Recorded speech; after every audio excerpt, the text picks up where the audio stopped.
Hello and welcome you all in the course of probability and statistics. Now in this lecture we have to learn about one of the important topic, say skewness. I am your instructor Mr. Hadik Joshi. So let's start to study what is skewness. So as we have to seen in the last lecture, say movements give us a 4 quantity. Now out of that 4 quantity, the one of the important quantity is skewness. So skewness is nothing, is just we have to identify the data is how many deviate, that is what is the behavior of the data in our interval. Now it's a symmetric or asymmetric. So in simple, skewness is nothing, is just identify the data is symmetrical or not symmetrical in the given distributions. So before going in detail, we have to see there are how many types of skewness. So skewness, now basically there are say 3 types of skewness. So first one is no skewness. The second one is the positive skewness. And the third one, that is negative skewness. So one by one we have to see in the detail when we have to identify there is a no skewness, when there is a positive skewness, and when there is a negative skewness. So let's start the first one, that is no skewness. So to better understanding what is no skewness, we have to consider precisely say one example, because that example is help to understand what is the no skewness. So now this graphical interpretation or this graph represents say height of the student in one of the say particular class. So for that, suppose we have to start, we have to start a survey to measure height of the students in any particular school. And if we have to talk about say any of the particular class, and suppose we have to assume that class contains say 60 students. So this graph represents the data of that 60 students.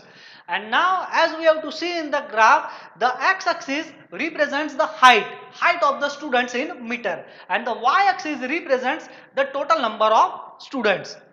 So as we have to assume in one particular class say there are say 60 students, so x-axis represents the total height of the students and y-axis represents the number of students. So if we have to measure a survey in say particular say 8th standard class, so as we know that when students studying in the 8th standard class, then it's say normal height is say around 1.5 meter. So this middle line represents the average height of the students is 1.5. So out of the 60 students, there are total 60 students, but out of that 60 students, the average height of the student is 1.5 meter. But as we know that in each and every case, there are some say limitation and there are some positiveness. So in that particular class, say the shortest students whose height is say 0.9, that is the left sided endpoint, and the tallest students in that class whose height is say 2.1 meter, which we have to easily shown in the right hand side of the axis. So this distribution of the data represents the graphical interpretation of the 60 students. Now again I have to rewind you, the shortest height of the student is 0.9 meter, the highest height of the student is 2.1 meter, and the average height of the student is 1.5 meter. So we have to correlate this no skewness in terms of the measure of central tendency. So the first measure of central tendency is nothing, mean. Mean sometimes is also known as average. Yeah, is also known as expected value. Yeah, is also known as expectation. So as you wish, whichever you have to comfortable, here we have to consider it as a mean. So this middle line represents the mean. Why is mean? Because out of these 60 students, the major students has height as 1.5 meter. So that data represents the mean of the total frequency distributions. But as you have to see in the graph, the graph say these are the middle lines, say height is 1.5 meter, and now that from 1.5 meter whatever data lies on the left hand side, the same data lies on the right hand side. That is, we have to say that this middle line, the same amount of data is exists in the left hand side as well as same amount of the data exists on the right hand side. So it's just like a freehand.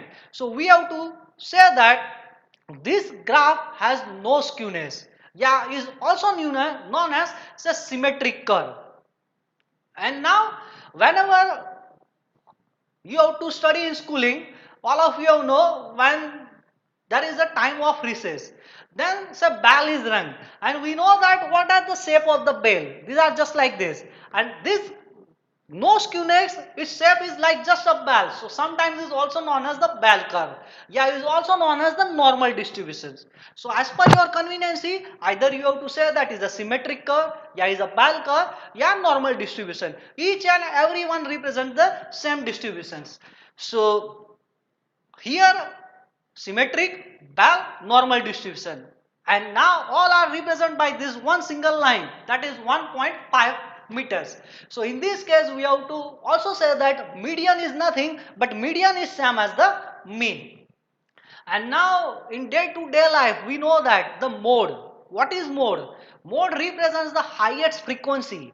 And now this data represents the height of the 60 students and the average, yeah, maximum height of the students in this class 8, that is out of this 60 students the maximum height is 1.5 meter. So maximum height is 1.5. So we have to also show that this line represents the mode.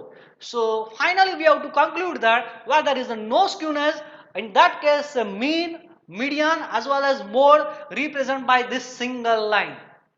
So these are the no skewness. These are the first type of skewness. So next we have to move on the second type. Say second type is a positive skew. So again, to understand exactly what is the positive skewness, let's consider the one example. So see this graph. This graph we have to consider, this graph represents a income of an employee in say particular say XYZ organization. So suppose we have to take a survey or we have to take a visits in XYZ organization, and now we have to assume that in that organization say 100 employees are works, and we have to say find out say what is the income of that 100 employee. And now as we have to reported the data reported shows that this graph represents the frequency distributions of the income of employee in that particular say XYZ organizations.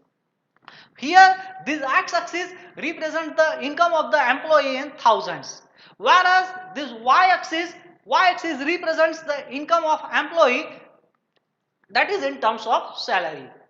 So as we have to see the lower bound, the left hand side is just nearest to 10. So out of that 100, so very few employee gets income as an 10,000. Now accept that 10,000, so there are say some few quantity more. That is there are some more employee which get an amount as a 20,000 salary. Now same thing, here you have to say that this peak line which represented by red line, that shows the highest frequency. And now it's just like middle between 30 and 40. So as in a common scenario of this present scenario of the real world, say maximum employee among this 100 get an average salary between 30 to 40,000. So it's just like say 35,000. So out of 100, say around maximum faculty gets the salary, maximum employee get the salary 35,000. So as we have to move on the right hand side, so there is a blue line which represents or which is lies just between 40 and 50. So we have to say that there are say some few, the graph is decreased. So it represent there are some few employee which gets an around say 45,000 salary as compared to 35,000. As we have to again move on say right hand side, the graph is again slightly decreases. So it's represent between 50 to 60 but is very nearest to 50. So just we have to assume it's just like say 52 or 53,000. So we have to say that say there are say 53, there are say few less employee which gets the 53,000 salary as compared to the 45,000. And as we have to move on the positive side, that is positive x-axis, then we have to say that say there are very lowest gap between say x-axis and the frequency distribution, and that represents 100. That is, there are say very few, yeah, less employee which get an 100,000, that is 1 lakh salary per month. So this are nothing but is an survey we have to register in any of the XYZ organization in terms of employee versus the salary. So now we have to correlate in terms of the measure of central tendency. So the first one is mode. So as we know that mode represents the maximum frequency. So as we have to see in the graph, the maximum frequency is just like this middle line, and it between 30 and 40, that is 35. So we have to say that this middle line which represent by 35,000, so we have to say that this line represents the mode. Now as we have to shift it on some say right hand side, that is the median. So this line represents the median. And now again we have to move on, shift on the right hand side, then we have to get the middle line 50 and 60, that is just like 55. And as we know that these are say x-axis, and here we have to consider the salary of 100 employee. So if we have to talk about say 100, so what is the middle value of 100 is just like 50. So our mean is lies between 50 and 60, that is just nearest to 52. So we have to say that mean is nothing, it's just an average of this x-axis, that is 100 divided by 2, that is 50. Mode, that is highest frequency. Median that is definitely lies between mode and mean. So finally here we have to remember one of the relation. When our data is a positive skew, what is the relation between mode, median and mean? So we have to say that these are the positive x-axis, so mode is coming first. So mode is smaller, median is higher than mode, and mean is higher than median as well as mode. So exactly or precisely we have to say that when data is a positive skew, then mode less than median less than mean. Finally we have to see the third type of the skewness, that is negative skew. Now again, to understand exactly what is the negative skewness, we have to consider precisely the one example. Now see this graphical representation. Now what is this graphical represents? So these are nothing, we have to conduct say one test. We have to conduct say one class test in any of the say particular say 8 standard students. And now say we have to consider, say we have to take an exam of say mathematics. But here we have to consider say one of the assumption. The test paper is too much simplest.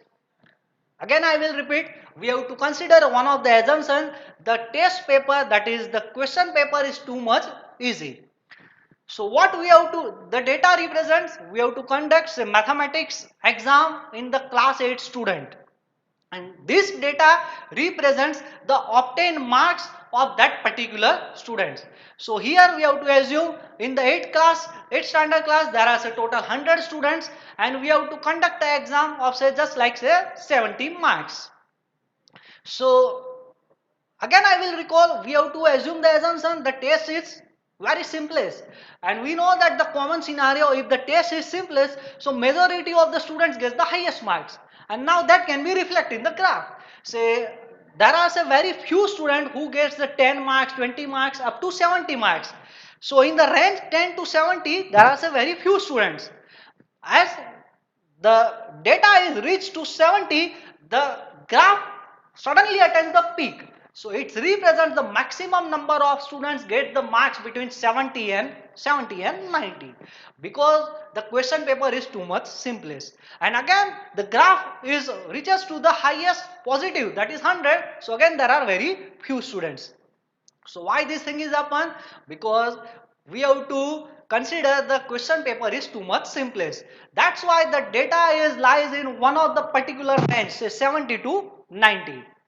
So as you have to see in the graph, so when there is a left hand side, that is just like say left tail. So is also known as left skew. Yeah, is known as the negative skew. Now when we have to talk about the positive skew, so there is a tail in the right hand side. But in this negative skew, the tail is on the left hand side. So these are the difference. So next, finally we have to interrelate this negative skewness in the term of the measure of central tendency. So as we know that the mean is nothing, just average of all the data. So 10 to 100, that is 100 divided by 2, that is 50. So this middle line is represents the mean. Now median, so this blue line is represent the median. And mode, we know that mode is represent the highest frequency and maximum number of students get the marks between 80 to 90 is just like 85. So this, the tallest line is represents the mode. So remember here one of the conclusion when there are say negative skewness, what is the relation between mean, median and mode? So mean less than median less than mode. So finally we have to see what is the coefficient of skewness. Now the coefficient of skewness is given by Karl Pearson, so is also known as Karl Pearson coefficient of skewness. And now when we have to exactly calculate, these are the understanding what we have to see. But when we have to consider or when we have to deal with the real life example, so how we can calculate? So the skewness coefficient is given by the Karl Pearson and is nothing but is mean minus mode upon standard deviation. So again remember here the coefficient of skewness is obviously lies between -1 and 1. So finally we have to see what is the relation. So for better understanding we have to write down the or we have to carry forward the formula of skewness here is mean minus mode upon standard deviation. So when there is no skewness, then we know that mean and mode both are same, that is numerator mean and mode both are same, so numerator is 0 but denominator is the sigma, that is standard deviation, and standard deviation is nothing, just is a positive square root of the variance. So denominator is always non-zero, numerator 0, denominator non-zero, so it gives the skewness coefficient is 0. Now case 2, positive skewness. Now when positive skewness, we know the relation between mode, median and mean. Mode is smaller as compared to mean. So when we have to calculate this top quantity, so mean minus mode, that is numerator. So definitely it gives some positive quantity. And numerator is always non-zero. So when there is positive skewness, so skewness coefficient is greater than 0. And the last one, negative skewness. And in negative skewness, mode is greater than mean. So numerator becomes negative. That's why the skewness coefficient becomes less than 0. So these are the relation. When there is no skewness, skewness coefficient is 0. Positive skewness, skewness coefficient is greater than 0. Negative skewness, skewness coefficient is less than 0. So thank you.